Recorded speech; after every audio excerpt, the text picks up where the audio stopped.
if you compare yourself to other people, these influencers, you feel bad about yourself. And I take things way too personally. So I'm like, oh man, they're doing way better than I am. I mean, and it's kind of one of those doubt factors that creep in. So that's why books speak a little bit. You're listening to Flip Empire, the show committed to helping real estate entrepreneurs who want to build their empire without sacrificing their life. Your success and freedom starts now with your host, Alex Pardo.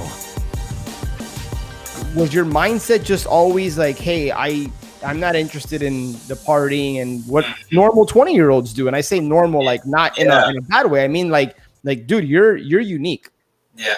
First of all, I can't hang. So if that's going to give you any idea, I can't hang. So because of that, I don't like it because, dude, I can't hang. I'm not about it. And then again, I'm not really a party person. Yeah. I enjoy hanging out with friends. That's kind of like my thing instead of like going out to parties. But played sports, and I kind of lost the love for sports. It's weird to describe, but once I got into high school, it's not the same. So, when I was younger, I would love it. I lived, I was all about it. I was all about baseball and hockey. And then it was like this moment where I was like, man, I don't want to go do it. I don't want to get up early. I don't want to do this. And it was tough to come to grips with it because my parents pushed me to do it because I had expressed interest. I go to camps. But as I was getting into high school, it just kind of went away. And I always had a desire to be more of an entrepreneur, but I didn't really know what that meant. Okay. I had no way to channel it. So I was always looking for things to do. And actually, my brother-in-law owned some rental properties, but didn't really ask him. But what happened was a big mind shift for me was Rich Dad, Poor Dad. And I know a lot of people say that. Yeah. But, I've actually never heard that before, by the way. So I've never heard that. I know I'm sure you haven't. It's a very rare book. Robert Kiyosaki really spoke to me. He was like the way he talked about his life and how he went about it. It just seemed like a challenge to me. Like looking to find deals and just looking to grow money. It just sounded really intriguing.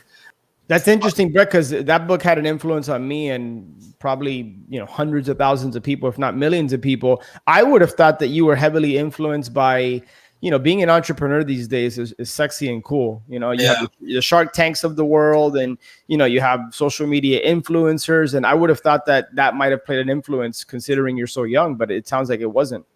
It did. But I think what it did was it was to touch on the psychology.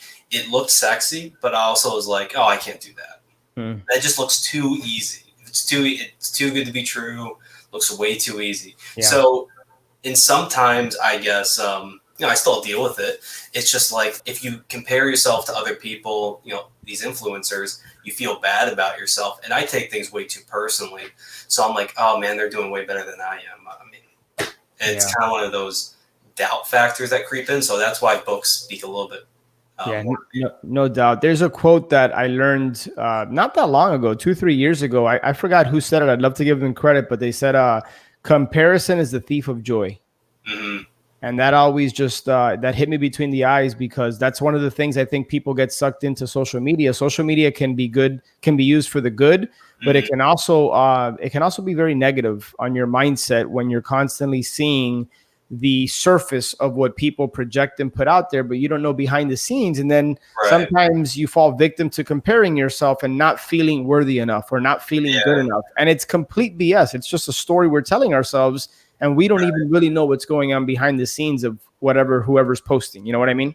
Yeah, absolutely. So I helped it fuel me, but then like the problem when you let that fuel you, I don't feel like it's a good type of fuel. So if you're trying to lose weight and, if you use, let's say an example, some people, they get motivated by that. I want to eat healthier. I had a heart condition. I went through something traumatic, whether it was bullying or, just something, really bad that fuels them. But in my scenario, middle-class family, it's not like I went through any hardships by any stretch of the imagination. Yeah. So when you take that as fuel, you're going to burn out really quickly because you've really never experienced, in my instance, real pain mentally. So that's kind of how social media. I still follow everyone. I think it's good, but that's why books I was able to.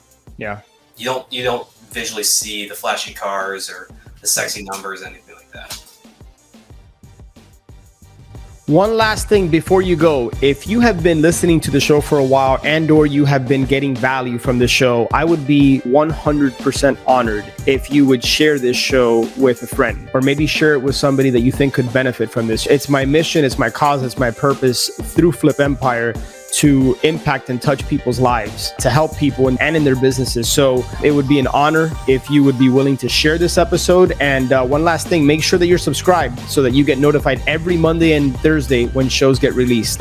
I look forward to connecting with you on the next one. Until then, have a great day.